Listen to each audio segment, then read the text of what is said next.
Bonjour à tous, bienvenue sur les nouveaux chemins de la connaissance. Tu as peur, Faust? Je n'ai pas peur de toi. Je n'ai pas peur des formes ridicules que tu aimes apprendre.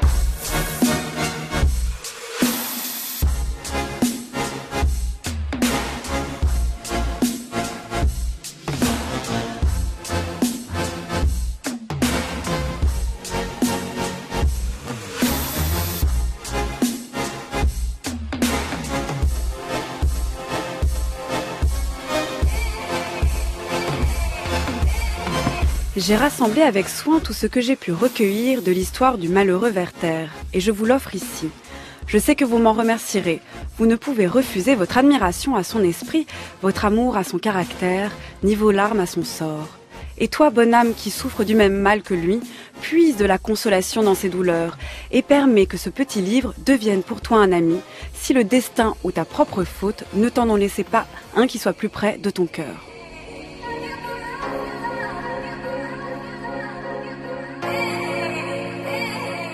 Et puisse la bonne âme de l'équipe des Nouveaux Chemins devenir pour vous un ami, Marianne Chassor, Antoine Ravon, Colomba Grossi, Lucie Tardy et David Pargamin, sans oublier Adèle Van Rett, Vincent Schmitt à la lecture des textes, Midia Portis-Guérin à la réalisation et Stéphane Poitvin à la prise de son aujourd'hui.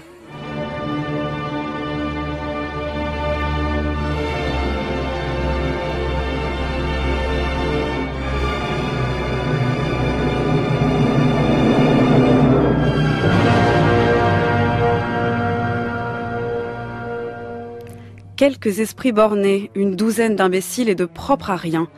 Voilà comment Goethe qualifia la vague de suicide, cette vertéromanie qui suivit l'engouement pour son premier roman à la fin du XVIIIe siècle. Goethe insensible, cela aurait de quoi faire sourire, surtout quand on sait ce que lui doit le romantisme. Mais entre les passions de l'âme et la passion pour son âme, il y a une juste mesure, celle des mots, des points et virgules, des phrases. Il y a la consolation, l'intuition, la beauté qu'une âme débordée, devenue trop lourde et tentée de sortir du monde, peut trouver entre les lignes. Après Platon, après Averroès et après Aristote, bienvenue donc à l'âme selon Goethe, dont j'ai le plaisir de parler aujourd'hui avec Jacques Lerider, germaniste, directeur d'études à l'école pratique des hautes études, à qui l'on doit l'édition des Fausses de Goethe en collaboration avec Jean Lacoste aux éditions Barthia, ainsi que celle des écrits autobiographiques de Goethe. Bienvenue à vous. Merci.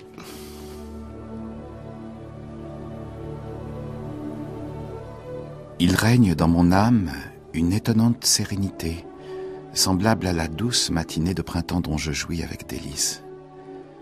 Je suis seul, et je goûte le charme de vivre dans une contrée qui fut créée pour des âmes comme la mienne.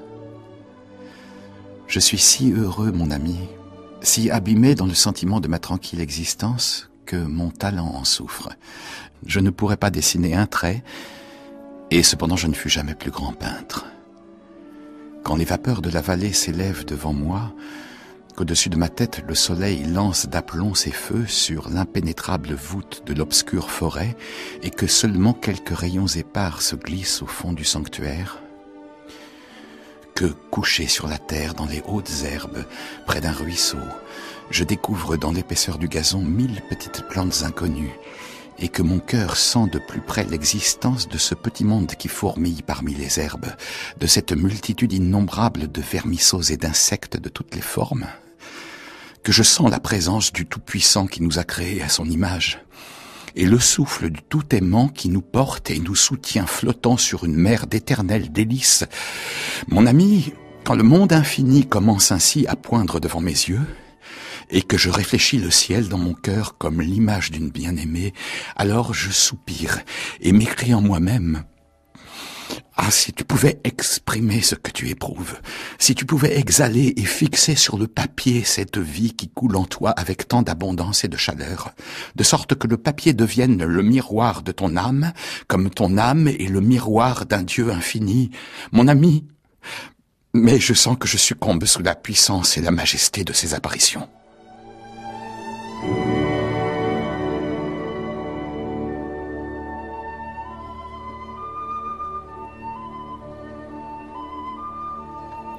Jacques Le Rider, on vient d'entendre, interprété par notre comédien Vincent Schmitt, le début du roman des souffrances du jeune Werther. C'est la deuxième lettre que Werther envoie à son ami Wilhelm. Et dans cette lettre, on entend que, loin d'être souffrant, il règne dans l'âme de Werther une étonnante sérénité. On est loin ici de la représentation de l'âme romantique. On est peut-être loin de l'âme romantique, mais en tout cas, on est déjà en plein dans l'analyse du cas Werther. Et je commencerai en soulignant que l'âme pour Goethe, c'est à peu près ce que pour Freud est l'appareil psychique. Et on peut lire le roman Werther comme une sorte d'analyse de cas, une sorte d'étude de cas. Et de ce premier document qu'on vient d'entendre, je retiens d'abord le fait que tout ce roman est écrit sous forme de lettres. C'est un roman par lettres sur le modèle de Rousseau, La Nouvelle Héloïse, tout le monde le sait, mais en même temps, on ne voit jamais les réponses reçues par Werther. Ce sont des lettres sans réponse qui sont écrites comme une sorte de journal intime à un interlocuteur lointain, l'ami Wilhelm, mais qui reste sans réponse. Et ce qui est saisissant dans cette lettre, c'est l'aveuglement de Werther sur lui-même. On voit bien que c'est un être exalté, bouillonnant, hautement instable, qui cherche dans la nature une sorte de refuge contre une tempête intérieure qu'il sent monter, mais qu'il ne voit pas venir. Et cette phrase, il règne dans mon âme une merveilleuse sérénité, est un symptôme saisissant du fait que Werther s'échappe à lui-même, qu'il n'a plus que dès le début du roman, avant même la rencontre fatale pour lui avec Charlotte, il n'a pas la moindre lucidité sur sa fragilité intérieure, sur cette division, cette schise, ce clivage intérieur qui fait que il y a en lui un inconscient qui va le submerger. C'est un des paradoxes de Werther, de l'âme de Werther, c'est-à-dire qu'il ne cesse de parler de son âme, de s'épancher sur elle, et en même temps, cette âme lui échappe tout le temps. C'est un symptôme, en fait, des dépressifs, sans doute, de beaucoup parler d'eux-mêmes, de donner des explications parfois un peu bavardes et confuses sur leur état, d'expliquer, de justifier, de comprendre, de sembler comprendre les causes de leurs problèmes. Et généralement, cette lucidité n'est faite que d'aveuglement. Et ce qui manque à Werther, c'est quelqu'un à qui parler, qui lui réponde et qui le comprenne. Ce qui est pathétique dans cette première lettre, c'est la solitude de Werther. Alors, dans cette première lettre où il est encore tranquille et serein, il se fantasme comme un grandiose interlocuteur qui tutoie la nature et qui aperçoit le créateur à travers les beautés du paysage. Mais en réalité, ce jeune homme est profondément solitaire et n'arrive pas à sortir de lui-même. N'est-ce pas le propre du romantisme, d'une certaine manière, avant d'être une pathologie psychique ? Pour Goethe, en effet, le romantisme, c'est avant tout une maladie de l'âme. Et vous savez que Goethe a non seulement été un grand modèle pour pour Freud, mais qu'il a été aussi un grand modèle pour Nietzsche. Et quand Nietzsche bâtisse son anthropologie philosophique sur la santé et la maladie, sur le sain et le morbide, eh bien, on peut dire que Werther est une analyse de cas et que le romantisme de Werther, c'est une maladie de l'âme, c'est une morbidité. Peut-être qu'à l'époque, Goethe n'a pas encore cette vue claire et nette sur la question. Il est encore à ses débuts. Il est lui-même un peu Werther et un peu l'observateur et le juge de Werther. Il est les deux à la fois. C'est ce qui fait le génie de Goethe. Et d'ailleurs, il n'y a pas de création sans identification aux créatures du poète. Et Goethe sera aussi un peu Faust, tout en étant le juge de Faust. Mais par la suite, les choses vont devenir extrêmement claires. Pour Goethe, Werther, c'est le représentant de cette maladie du siècle qui a pour nom romantisme. Et parmi les symptômes peut-être moins graves, mais agaçants et préoccupant aux yeux de Goethe, il y a aussi ce mysticisme panthéiste qui reprend les formes extérieures du christianisme et qui s'épanche dans la nature. Goethe, qui est aussi un grand rationaliste et qui porte sur la nature un regard de savant naturaliste, est très éloigné de cette position mystique face à la nature. Mais Goethe va se faire d'une certaine manière le critique du romantisme. C'est que d'un côté, il y a chez lui une forme de célébration des sentiments, une mise en avant des célébrations, et puis effectivement, dans Les souffrances du jeune Werther, il est un peu agacé par Werther. C'est-à-dire qu'il fait parler Werther d'une manière qui découvre une forme d'ironie. C'est-à-dire que là, pour le coup, il y a vraiment une lutte entre les sentiments et la raison. D'un côté, les sentiments de Werther qui laissent exploser à chaque page, et en même temps, à chaque fois, une forme d'ironie qui serait une forme de rappel de la raison.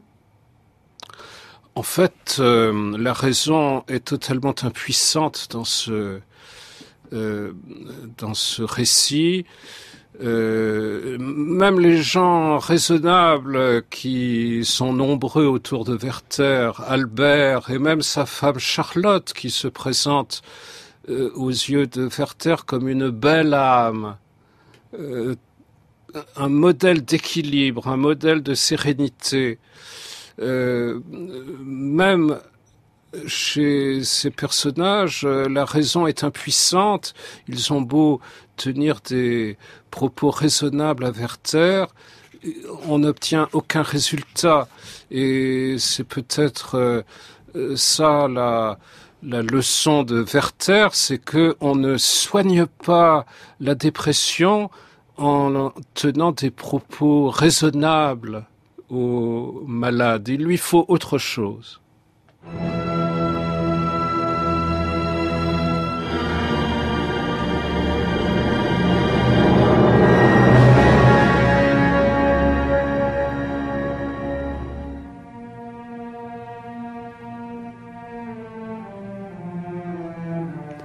Mon ami, je n'ai plus que le souvenir de quelques heures pour me soulager.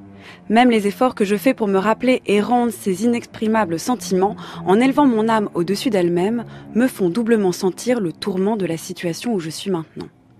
Devant mon âme s'est levé comme un rideau, et le spectacle de la vie infinie s'est métamorphosé devant moi en l'abîme du tombeau éternellement ouvert. Peut-on dire « cela est » quand tout passe ? quand tout, avec la vitesse d'un éclair, roule et passe, quand chaque être n'épuise que si rarement la force que lui confère son existence et est entraîné dans le torrent, submergé, écrasé sur les rochers. Il n'y a point d'instant qui ne te dévore, toi et les tiens qui t'entourent, point d'instant que tu ne sois, que tu ne doives être un destructeur. Ce qui me mine le cœur, c'est cette force dévorante qui est cachée dans toute la nature, qui ne produit rien, qui ne détruise ce qui l'environne et ne se détruise soi-même. C'est ainsi que j'erre plein de tourments. Ciel, terre, force active qui m'environne, je ne vois rien dans tout cela qu'un monstre toujours dévorant et toujours ruminant.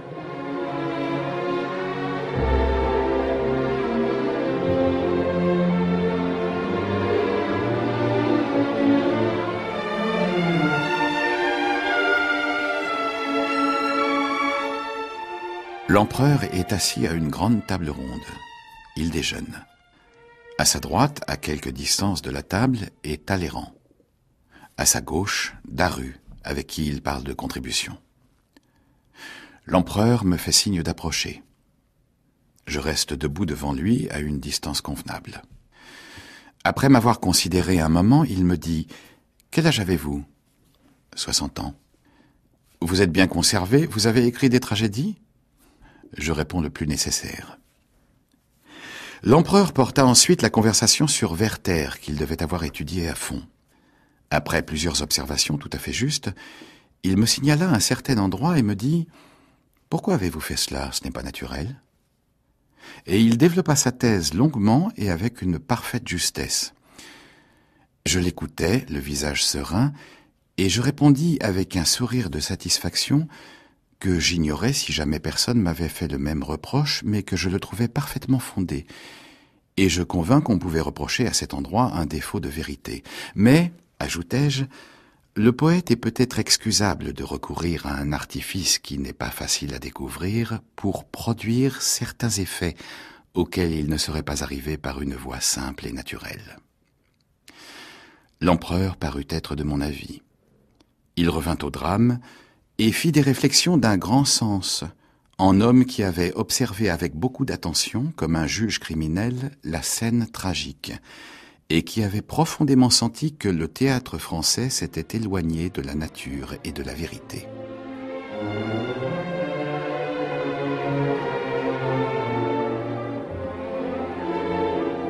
Jacques Le Rider, on vient d'entendre, interprété par Vincent Schmitt, le récit du 2 octobre 1808 de Goethe qui raconte sa rencontre avec Napoléon. Lecteur enthousiaste de son œuvre, on doit dire quand même qu'il a lu 7 fois Werther, mais il est néanmoins réservé, il dit que cela manque de naturel, cela n'est pas naturel. Et puis juste avant, j'ai lu un extrait des Souffrances du jeune Werther, c'est un extrait de la lettre du 18 août, dans le premier livre, dans laquelle Werther exprime la souffrance la plus totale de son âme, c'est ce que vous avez dit tout à l'heure, il se laisse complètement dévorer par sa passion, par lui-même, par la nature. Il y a effectivement, ces deux éléments montrent que la manière dont l'âme de Werther se laisse dévorer rate quelque chose. Il manque de naturel, Werther, comme peut-être l'écriture de Goethe. En fait, le débat porte sur le sens que Napoléon et Goethe, dans sa réponse à Napoléon, donne à naturel. Et je reviens à mon opposition entre le sain et le pathologique. À mon avis, ce que Napoléon dit à Goethe, c'est que ce cas n'est plus est tellement pathologique qu'il s'écarte du vraisemblable naturel.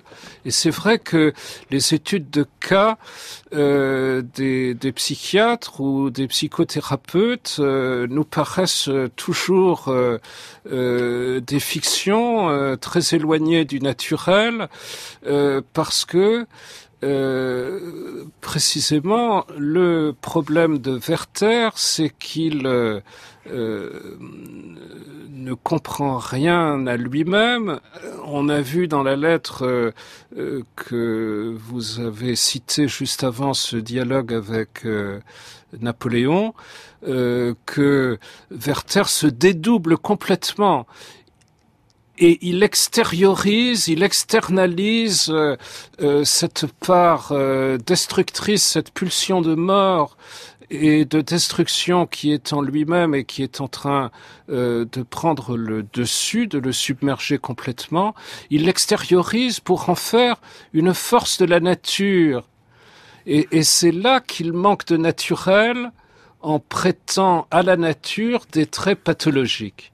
Et je crois que c'est cela que Napoléon et que Goethe constate, c'est que la maladie romantique consiste à prêter des traits pathologiques à la nature et que c'est cela que l'empereur et le prince des poètes qui se font face à Erfurt lors de ce sommet des princes.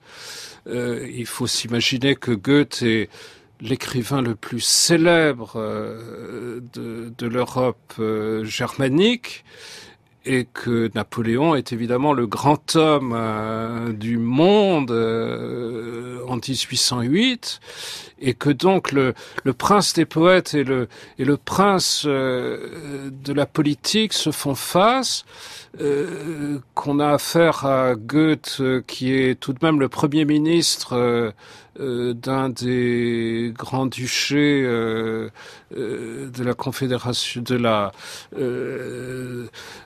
l'ancien Saint-Empire et face à lui on a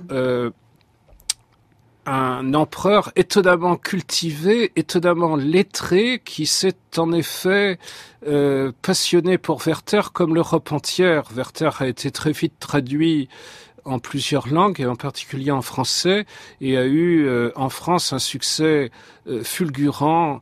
Et le cas de Bonaparte, lecteur de Werther, prouve que c'était vraiment un très très grand public qui s'est saisi de Werther. Et donc, je crois que arriver à ce degré de sagesse rétrospective, puisque lorsqu'il parle de Werther, Napoléon parle aussi de son amour de jeunesse pour le texte du jeune Goethe, et de même Goethe à 60 ans parle rétrospectivement de son premier succès mondial, Werther. Donc c'est un regard rétrospectif de personnes parvenues à la sagesse, et je crois que lorsque l'empereur et Goethe conviennent que Werther manque de naturel, ils veulent dire que ce texte est trop romantique dans la mesure où il impute à la nature toute la pathologie de l'âme. Mais alors la question se pose, Jacques Le Rider, comment produire une écriture de l'âme qui soit sincère, qui ne maquille pas la nature ou qui ne reporte pas les pathologies humaines sur l'âme, sur la nature, pardon. Eh bien, justement, si on se place du point de vue de la sincérité, je crois que on ne peut pas faire d'effet de sincérité plus convaincant que Goethe dans Werther, puisque il choisit l'écriture du moi. C'est une subjectivité, la subjectivité d'un intellectuel. Il faut se rappeler que Werther est un juriste qui a de longues études derrière lui, et la première chose qu'il écrit à son ami, c'est « Envoie-moi des livres », et il parle des livres qu'il lit et qu'il a envie de lire. Donc Werther est un intellectuel extraordinairement cultivé, extraordinairement lettré, et on sent bien que derrière sa vocation de juriste, il y a au fond une vocation littéraire. C'est un génie poétique et littéraire qui s'ignore. Werther est lui-même le Goethe de son propre cas. Mais Goethe choisit cette forme intime de la lettre Et donc il choisit la forme qui se prête le mieux à produire ce qu'on pourrait appeler cet effet de sincérité. De même que le réalisme produit des effets de réel, le roman par lettres, qui ressemble en l'occurrence à un journal intime, puisque on voit les lettres mais on ne voit pas les réponses. Peut-être d'ailleurs que Werther n'en reçoit pas beaucoup. On ne voit pas de forme qui se prête mieux à ces effets de sincérité et qui permettent mieux à un auteur de ne pas apparaître précisément comme un observateur un peu trop objectif d'une subjectivité malheureuse. Donc là, je crois qu'on peut faire beaucoup de reproches à Goethe, mais que je crois que pour bien comprendre ce dialogue entre Napoléon et Goethe, ce que Napoléon dit à Goethe n'est pas un reproche sur son art poétique, mais un reproche sur la conception de l'affrontement sujet-nature dans le Werther. Si cela manque de naturel, c'est que dans Werther, la nature est elle-même le réceptacle de toute cette pathologie werthérienne, et c'est cela que Goethe lui-même, à 60 ans, trouve en effet critiquable. Goethe a porté sur Werther un regard qui était quelquefois très sévère, d'une part parce qu'il a pris conscience de la responsabilité de l'écrivain et qu'il s'est peut-être reproché par la suite de ne pas avoir assez clairement fait comprendre à ses lecteurs que Werther n'est pas un modèle, mais au contraire une sorte de repoussoir, un cas pathologique digne de compassion, mais certainement pas d'imitation. Et la deuxième chose, c'est que l'âge venant, Goethe est de plus en plus rationaliste, en un sens de plus en plus classique, si l'on identifie le classique à la santé et à l'équilibre, et que ce romantisme mystique de Werther, qui fait de l'âme werthérienne une sorte d'âme du monde, et qui fait de l'âme werthérienne et de l'âme du monde ensemble une sorte de magma pathologique, tout cela, en effet, manque de naturel.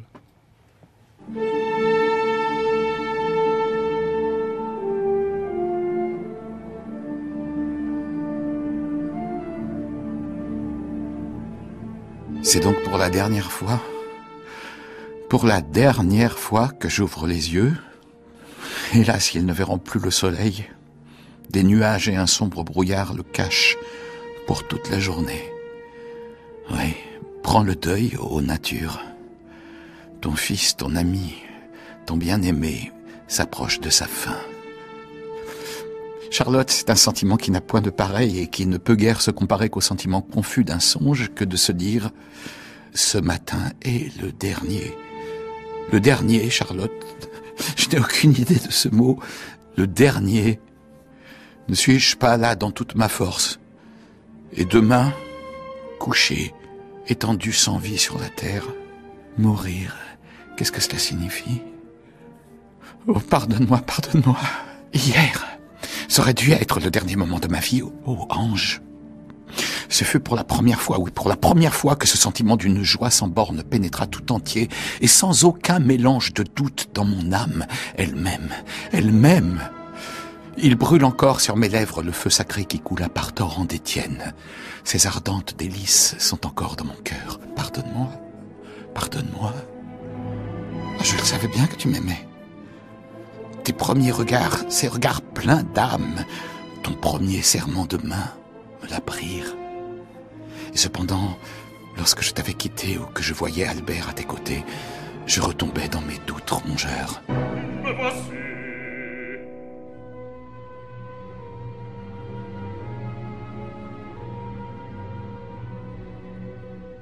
Où vient ta surprise?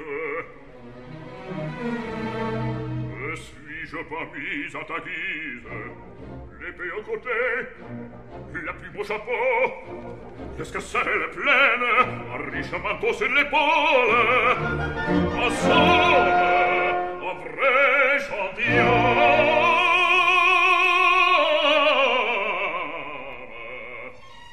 Vous écoutez France Culture, les nouveaux chemins de la connaissance, il est 10h30 et pour ce dernier temps de notre semaine consacrée à l'âme, j'ai le plaisir de parler de Goethe, de l'âme romantique de Werther à Faust et plus vraiment romantique par la suite, avec Jacques Lerider, directeur d'études à l'école pratique, qui a établi l'école pratique des hautes études, qui a établi l'édition des différentes versions de Faust avec Jean Lacoste, ainsi que celle des écrits autobiographiques 1789-1815, le tout aux éditions Barthia. À quoi ressembles-tu? Je n'ai ni pied fourche ni corne. Quitte ce coin d'ombre où tu te réfugies. Ouvre les yeux. Je ne vois rien. Une nouvelle image est sortie de tes livres. Ah! As-tu peur de toi-même? Le diable te ressemble? Et parle avec ta voix. N'ai-je pas fait de mon mieux pour te plaire? Allons. Mon nom est Méphistophélès. Regarde, Faust, regarde ton vieux corps délabré. Il craque de partout. Sans la mort. C'est très désagréable. Au fait, sais-tu le nombre de jours qu'il te reste à vivre? Je ne veux pas le savoir. La pensée de la mort t'effraie? Non. Mais la pensée de ma vie est inutile. Je puis te donner une nouvelle vie pour jouir de mes bienfaits. Et que me demanderas-tu en échange? Je sais bien que l'enfer ne fait pas de cadeaux. Au bas de ce pacte, une petite signature, écrite avec ton sang. Jamais. Dommage, tu étais si près de la grande découverte. Je ne vendrai pas mon âme. Lucifer, ô mon maître, me permettrez-vous de faire une exception en faveur de ce grand homme? Écoute-moi, j'ai pitié de toi. Je vais te donner le temps d'achever ton œuvre, et sans condition. Sans signer de pacte. Nous n'en perdrons plus avant que tu ne m'en perdes toi-même. Ton offre cache un piège. Tu ne t'engages à rien, te dis-je. Je te donne la jeunesse, c'est gratuit. Regarde-toi dans ce miroir. C'est toi-même que tu vois, mon cher Faust. Tes vœux sont exaucés. Jacques Lerider, on vient d'entendre deux fins. La fin de Werther, en fait, ça correspond à la fin de sa narration. Et puis, juste après, on a entendu le pacte de Faust avec Méphistophélès, ou en tout cas la discussion entre Faust et Méphistophélès. C'est un petit peu le début de la fin dans ce cas-là, puisqu'il va complètement changer de personnalité à partir de ce moment-là. Donc c'était dans l'adaptation La beauté du diable, film de René Clair en 1950. On a donc ici deux conceptions de l'âme. La conception, on va dire, romantique de l'âme avec Werther, puis celle plus conquérante, en tout cas qui a envie de retrouver une forme de volonté de puissance et qui est celle de Faust. Oui, vous avez raison. En apparence, Faust et Werther s'opposent comme l'homme fragile et le surhumain. Mais d'un autre côté, avant cette scène de la première rencontre entre Faust et Méphistophélès, il y a cette scène de solitude où Faust est tenté de se donner la mort. Il y a cette continuité romantique de Werther à Faust. On peut dire d'une certaine façon que si le jeune Werther avait été sauvé par un entourage un peu plus averti et lucide que celui de Charlotte et son mari Albert. Et s'il avait pu vivre, il serait peut-être devenu lui-même un Faust, mais il n'aurait jamais pu surmonter en lui-même cette tendance destructrice, autodestructrice et suicidaire.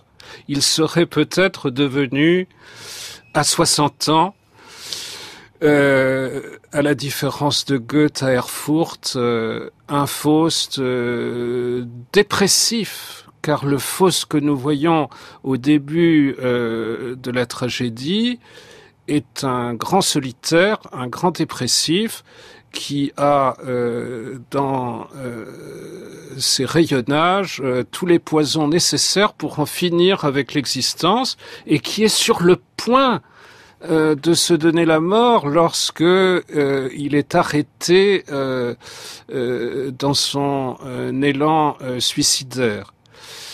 Alors, Faust est-il une âme forte ? Dans l'extrait qu'on a entendu, pas vraiment. Il est plutôt désemparé, effectivement. Il croit l'être. Et il est aussi fort que Werther se vantait d'être d'une merveilleuse sérénité au début du roman. Faust est un fort de pacotille. En réalité, c'est un fort qui s'illusionne complètement sur lui-même.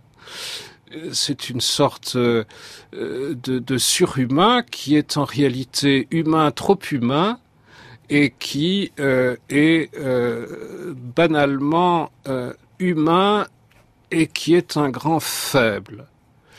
Et la faiblesse principale de Faust, c'est qu'il ne comprend pas que le diable qu'il a face à lui, c'est la part nocturne, la part maléfique de lui-même.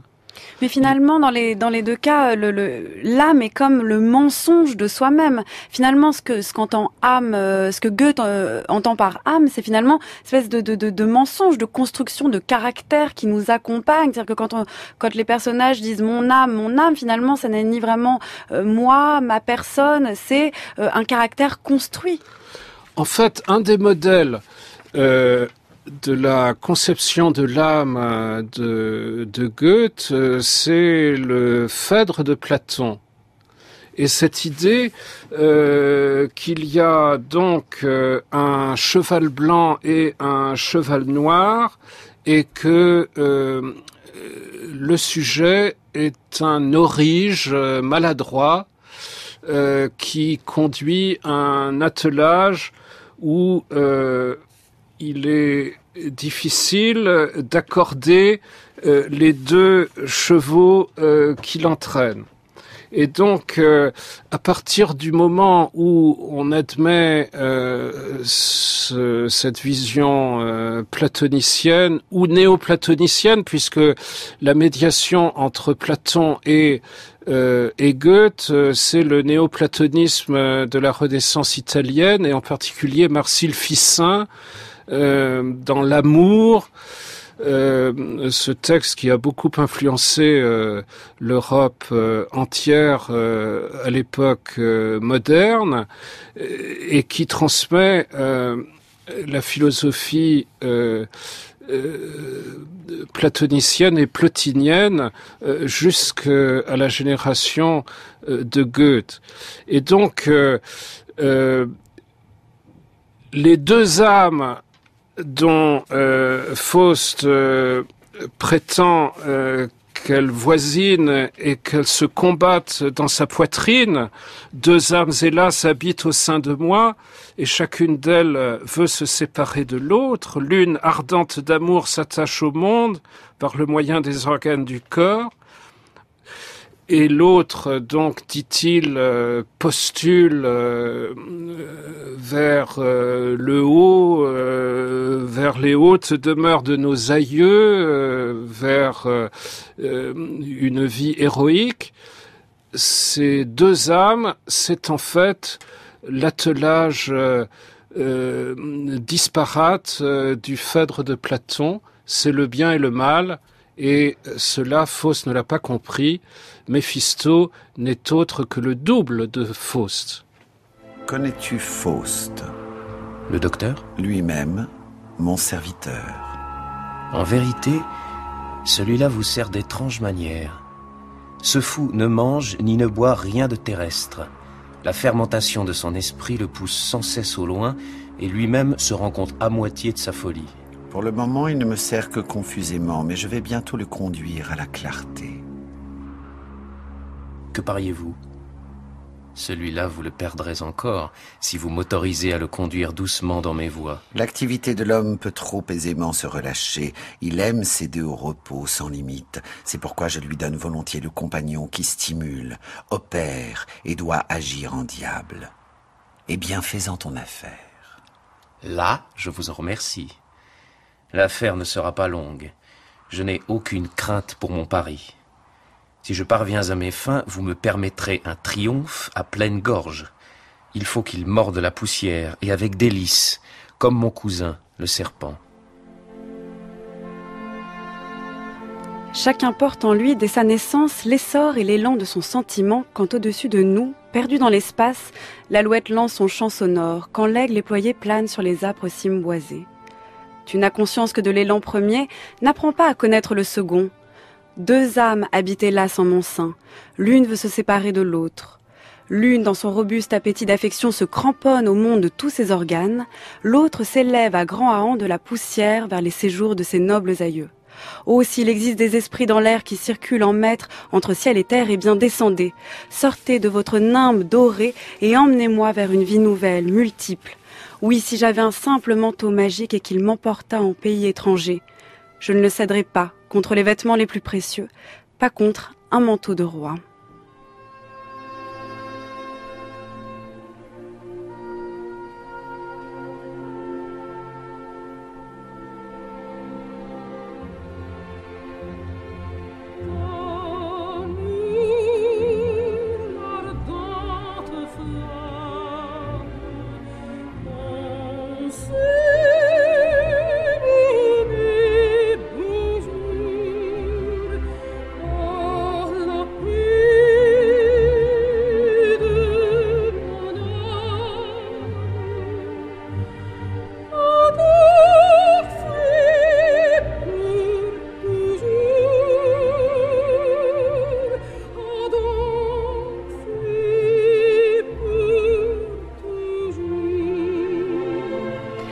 Jacques Le Rider, j'ai lu justement le texte que vous avez cité. C'est un extrait donc du début de Faust, du premier Faust. Faust se confie à son assistant Wagner et lui dit effectivement qu'en lui cohabitent deux âmes. Et juste avant, on a entendu en fait le prologue dans le ciel qui précède en fait Faust et qui précède le pari entre Faust et Méphistophélès. Et donc il y a d'abord un pari entre Dieu et Méphistophélès, qui parie sur le fait que Faust gagne ou pas le pari que Méphisto passera avec lui.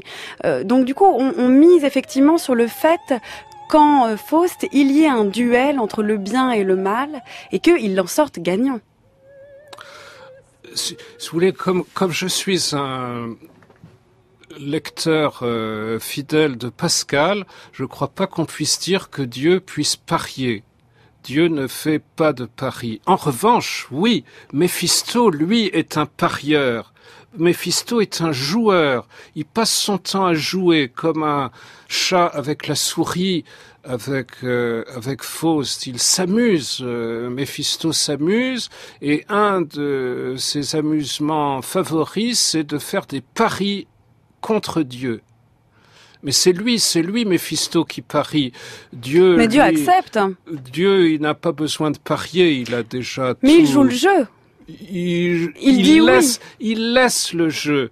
Il laisse le jeu comme une sorte de croupier qui dit les jeux sont faits, donc maintenant plus personne ne parie, les jeux sont faits, la roue tourne, bon, mais Dieu est très confiant et Dieu n'a aucune inquiétude sur l'issue du pari de Méphistophélès.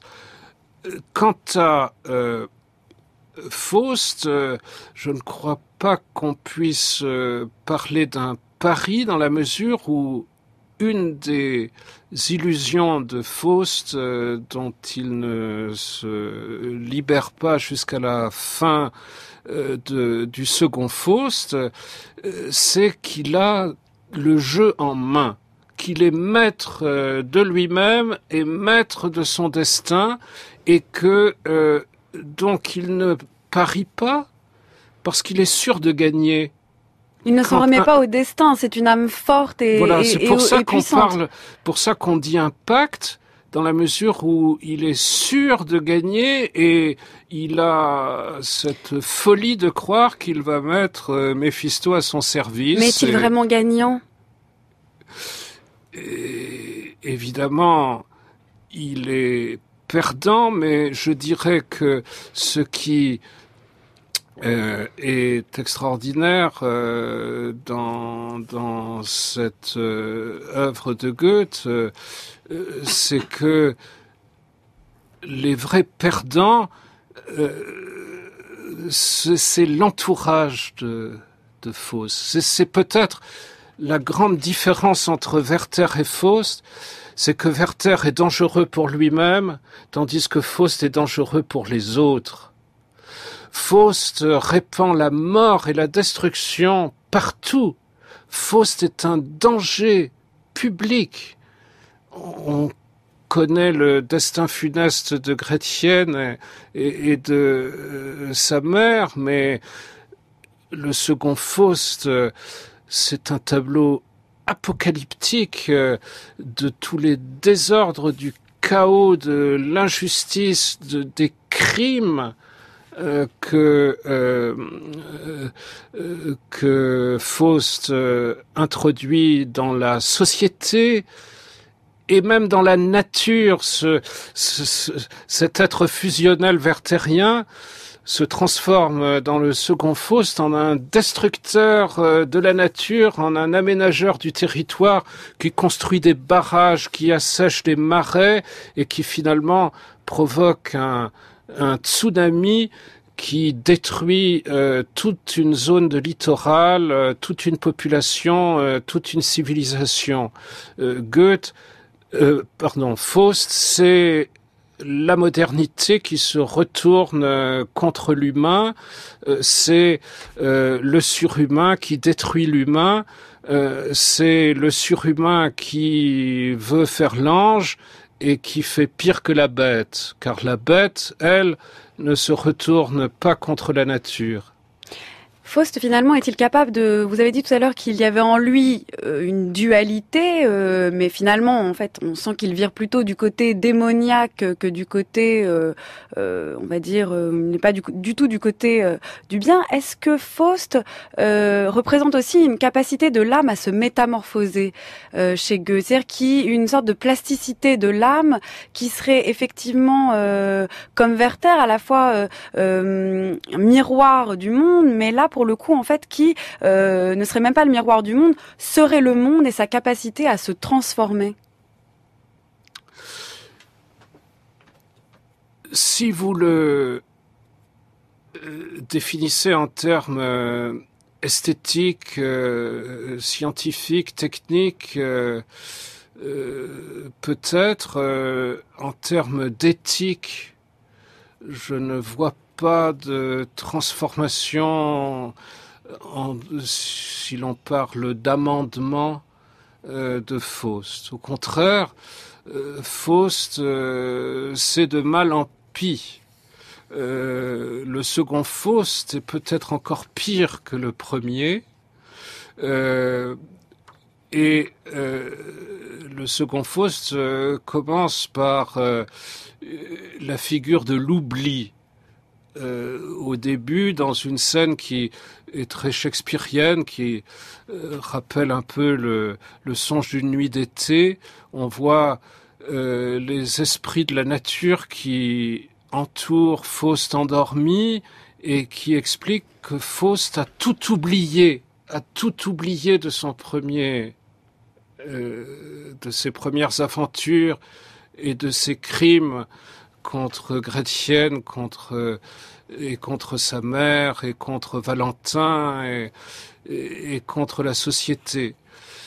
Il se réveille vierge de tout remords et de tout regret, et il se relance dans une carrière de crimes dont le châtiment ne sera pas humain, mais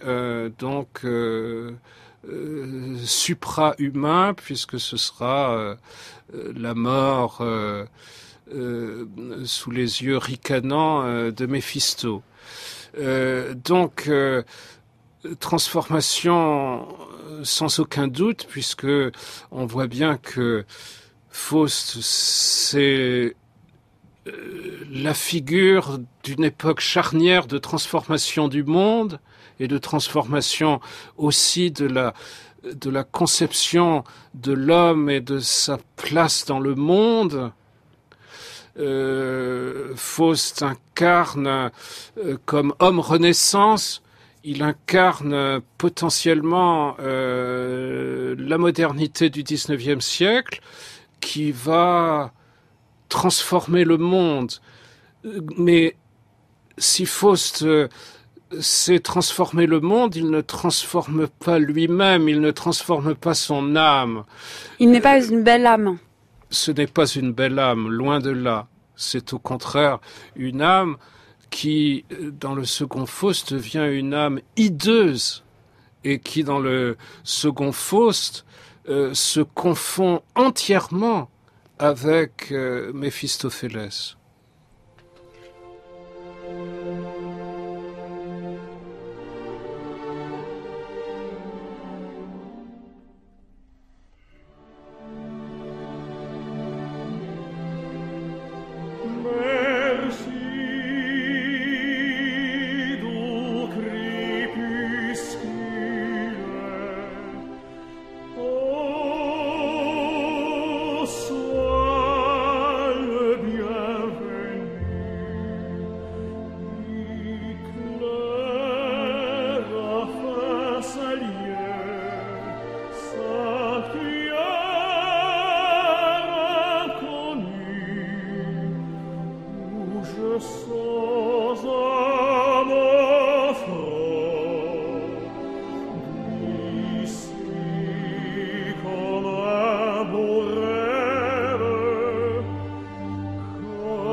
Merci beaucoup Jacques Le Rider d'être venu nous parler de Goethe, de Werther jusqu'à Faust.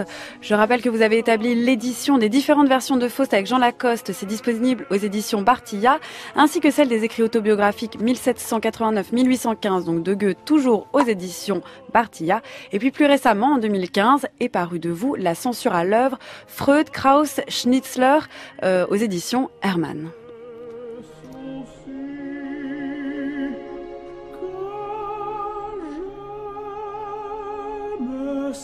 Silence, et comme je me suis à l'air